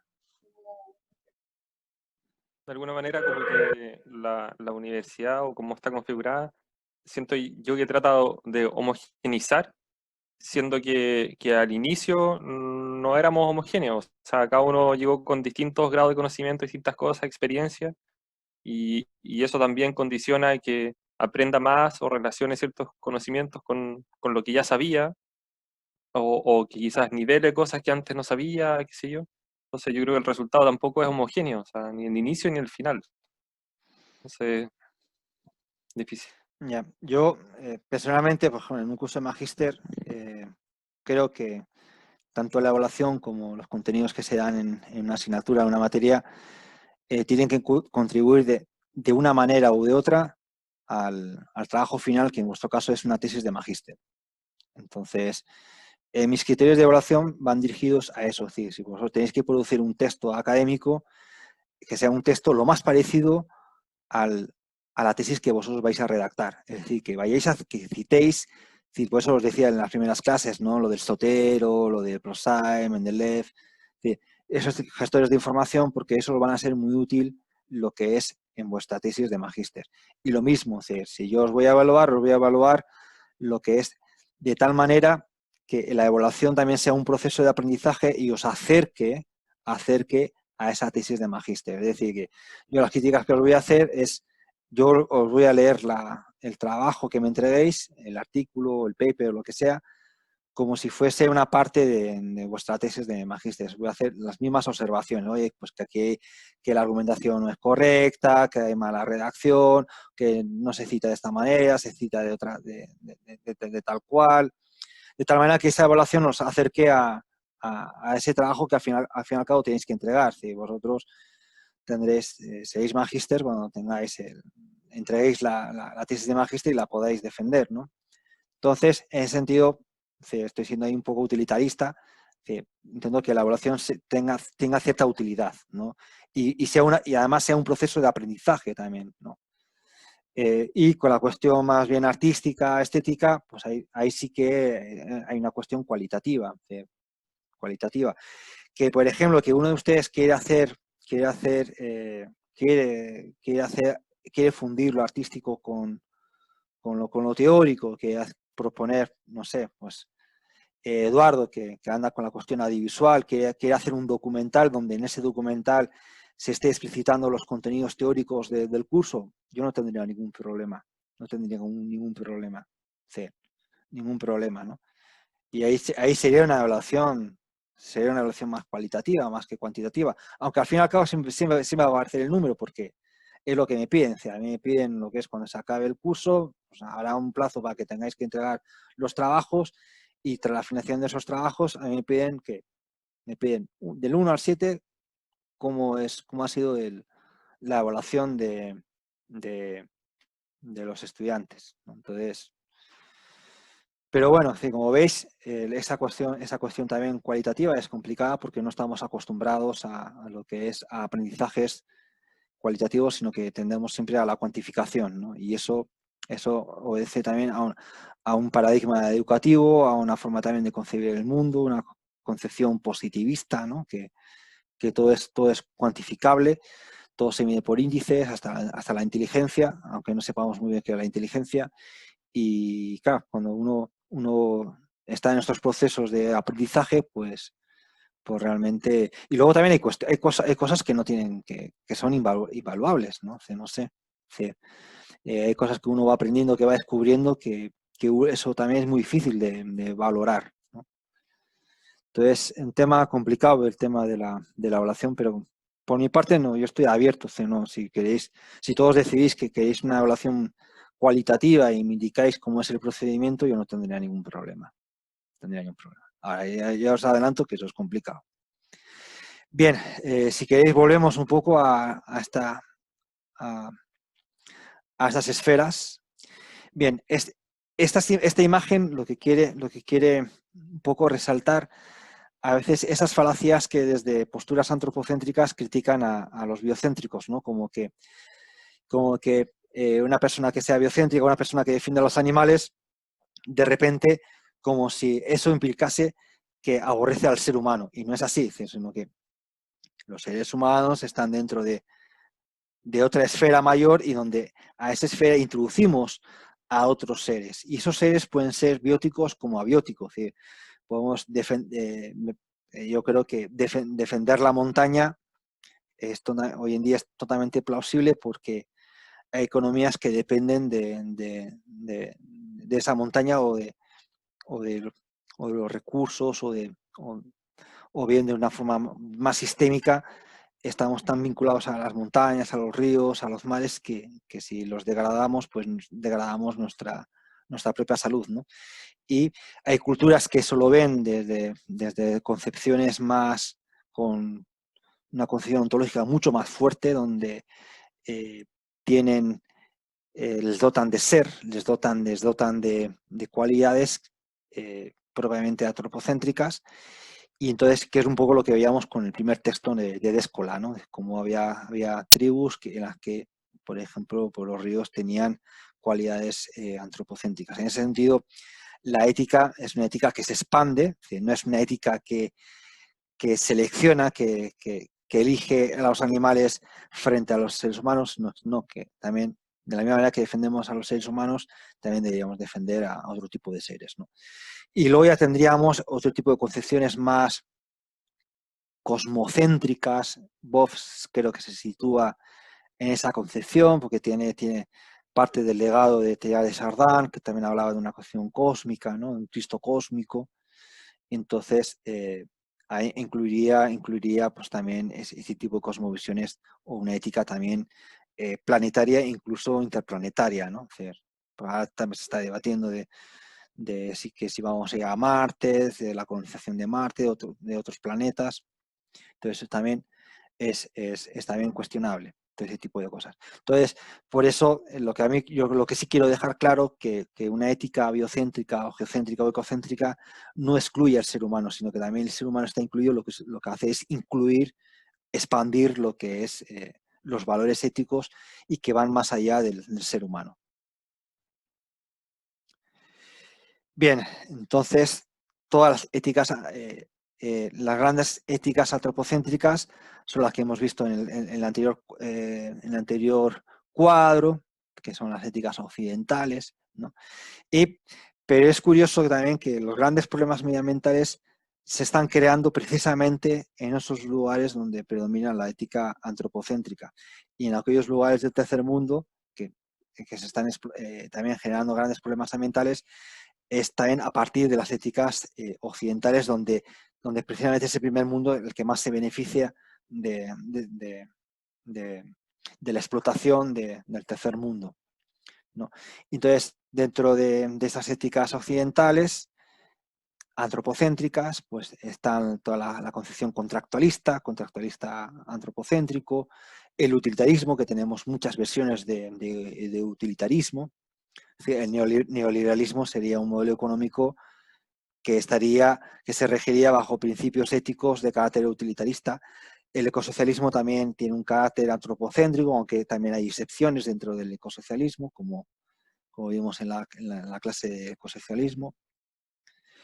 Y dentro del biocentrismo también tenemos mucho biocentrismo. Hemos hablado de biocentrismos fuertes, como por ejemplo esta imagen viene a representar a monjes y monjas jainas, que es el jainismo es una religión heterodoxa del hinduismo, es decir, una divergencia del hinduismo. Es una religión que surgió paralelamente al budismo, en la que tiene una gran reverencia hacia la vida, ¿no? Entonces, llevan ese barbijo no es porque están con la cuestión de los virus, sino porque ellos no quieren respirar a ningún bichito que no ven. Esto es una práctica de miles de años. Y llevan aquí un plumero, pues cuando se van a sentar, quieren apartar todos los bichos que tampoco que no ven. ¿Sí? Hoy en día diríamos que esto es de una gran ingenuidad, aunque probablemente los jainas tengan pocos, por sus prácticas tengan menos contagios de virus. Pero es una ingenuidad, pero también es un acto simbólico que implica una gran reverencia hacia la vida, incluso a aquella vida que nosotros no somos capaces de observar con nuestros sentidos, ¿no? Entonces, es un acto simbólico, es decir, que para Occidente de una gran ingenuidad, pero que también implica lo que es una reverencia a la vida que Occidente indudablemente no la tiene. Y esto sería un biocentrismo fuerte, es decir, que de una religión. Por ejemplo, el veganismo lo vemos hoy en día como algo muy nuevo, es decir, que tiene cierto marketing, que hay muchos famosos que se están adhiriendo a esta forma de vida. El veganismo es una opción ética, ¿sí? Eso yo lo quiero dejar de entrada, ¿no? Hay personas que dejan de consumir productos que proceden de los animales por principios morales, no por cuestiones aún igual por cuestiones estéticas o por una pose, ¿no? Pero en primer lugar es una opción ética, ¿no? Y por eso Peter Singer ha tenido mucha influencia en el movimiento vegano. Pero en el caso de los jainas han sido veganos desde toda la vida. Llevan 2 milenios siendo veganos, porque también precisamente por cuestiones espirituales, no consumen ni carne, ni huevos, ni leche, ni nada que tenga procedencia animal. Con lo cual, el veganismo no es que sea algo, como imagen es algo nuevo, es algo muy contemporáneo. Pero en el jainismo encontramos esa filosofía vegana, esa ética vegana, la encontramos también por cuestiones totalmente diferentes.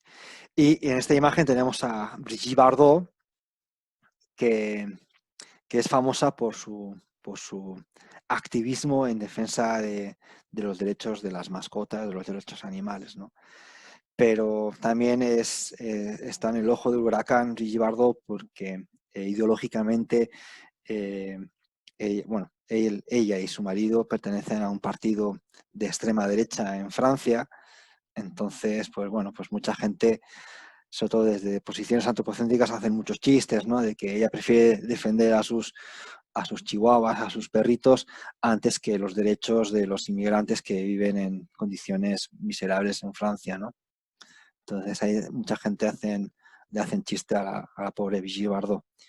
Y luego tenemos una concepción del biocentrismo débil, por ejemplo, pues en aquellas ONGs que hablan de defender las ballenas, que también son muy cuestionadas porque dicen, bueno, parece que esas personas están más preocupadas de defender a las ballenas que de defender lo que es, no sé, la pobreza en África o el hambre en África, ¿no?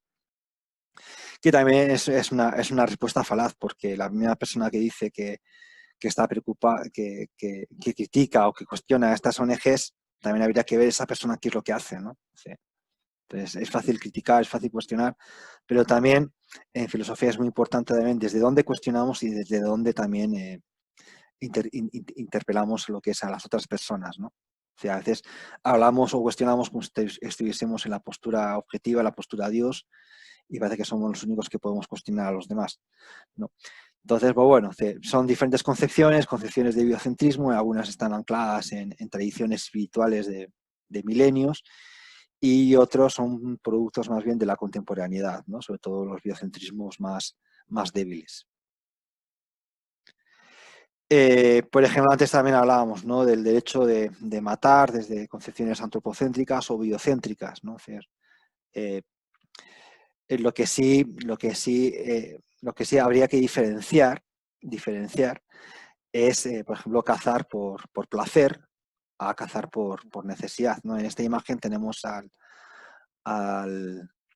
anterior rey de España, ahora está jubilado, Juan Carlos I, en el que esas imágenes se hicieron famosas en un safari que se fue a África a cazar elefantes y que luego creo que se rompió la cadera y eso salió a la luz, pero hubo escándalos porque fue con su amante, bueno, todo un circo, ¿no? Y entonces este era presidente honorífico de una famosa ONG, WWF creo, y entonces, bueno, pues al final los socios obligaron a que le expulsasen de esa ONG porque no era una persona que realmente que pudiese estar presente en ese tipo de ONGs, ¿no? Entonces, hay diferentes formas de la caza. No es lo mismo una persona que está integrada en un ecosistema y que la caza no crea ningún tipo de problema, sino que está armonizada con lo que es con el ecosistema, a la cuestión de la caza de la gente que tiene mucho dinero y bueno, pues que pues se va a África a cazar osos, a cazar elefantes, a Siberia a cazar osos, a cazar lobos, simplemente por el mero hecho de cazar, ¿no? Por puro placer. Y entonces pues tenemos concepciones, claro, desde una concepción biocéntrica, pues la caza, pues si en su justa medida y si es para alimentarnos y si está y forma dentro de nuestro ecosistema estaría bien, mientras que otros tipos de cazas, pues como es la de por puro placer o porque cazo porque tengo dinero y tengo poder y tengo contactos, entonces eso ya sería otro tipo de discusión, ¿no? Y bueno, aquí tenéis un montón de documentales. Yo os pasé los links de La Selva Esmeralda y El Oso. El Oso es una película muy interesante porque de un gran director francés, Jean-Jacques Arnaud, en el cual el discurso cinematográfico es desde la perspectiva del oso, ¿no? Es decir, la perspectiva del oso. Entonces, es muy interesante porque es una de las pocas películas en las que la perspectiva o la mirada no gira, no procede del ser humano, sino en este caso de un oso, ¿no? Como el oso vería a los seres humanos, a los cazadores, a los otros animales, ¿no? Entonces, y vemos que es un oso que tiene experiencias psicotrópicas, manifiesta felicidad, tristeza, soledad, ¿no? Entonces, realmente es una película muy bonita, ya tiene unos cuantos años, pero yo creo que aún no ha perdido vigencia. La Selva Esmeralda también es una película también que tiene bastantes años, creo que es también, al igual que El oso, es de los años 80, y entonces ahí vemos también la tensión entre diferentes cosmovisiones, ¿no? Cosmovisiones más de carácter biocéntrico, con cosmovisiones totalmente antropocéntricas, utilitaristas. Entonces gira en torno a la construcción de una mega represa en un río del Amazonas, y hay una tribu en la cual realmente pues, se va a enfrentar a los constructores de esa mega represa, porque de ello depende su propia existencia, ¿no? Entonces, es una película realmente de Hollywood, pero que realmente es muy interesante. Luego, también, esta película Baraka también es muy interesante, también es una, al igual que Koyaanisqatsi es una trilogía, y Baraka pues, es una continuación de la trilogía Kachi. Tenemos Koyaanisqatsi, Powakachi y la otra no me acuerdo. Pero son películas en las que hay una combinación de imágenes y sonido y música. Entonces hay todo un discurso totalmente audiovisual muy interesante. Baraka significa gracia, es una palabra árabe, de ahí viene la palabra baraja, suerte, y entonces pues conjuga mucho con la metáfora o con la analogía del eclipse, ¿no? Donde un eclipse de sol, donde se fusiona la luz, donde se fusiona la luna y el sol, ¿no? Entonces es muy interesante, aparecen diferentes cosmovisiones, hay un cuestionamiento también a Occidente, a la forma de... también se maneja el concepto de muerte en la naturaleza, el concepto de muerte en Occidente. Una película que da para mucho reflexionar. Y luego ya tenemos películas más contemporáneas, Antes que sea tarde, creo que aquí aparece DiCaprio, creo que está como productor. Home, que está hecha por un gran fotógrafo. Y Conspiracy, también una película muy interesante también, donde también es uno de los grandes filmes donde se apuesta por el veganismo, ¿no? Entonces también aquí hay todo un cuestionamiento ético también de qué es lo que está detrás de estas fábricas de carne, es decir, la vinculación de estas industrias con el cambio climático. Son documentales, me supongo que no sé si los conocéis, pero realmente en internet creo que están todas disponibles. Creo que los podéis ver todas por YouTube, creo.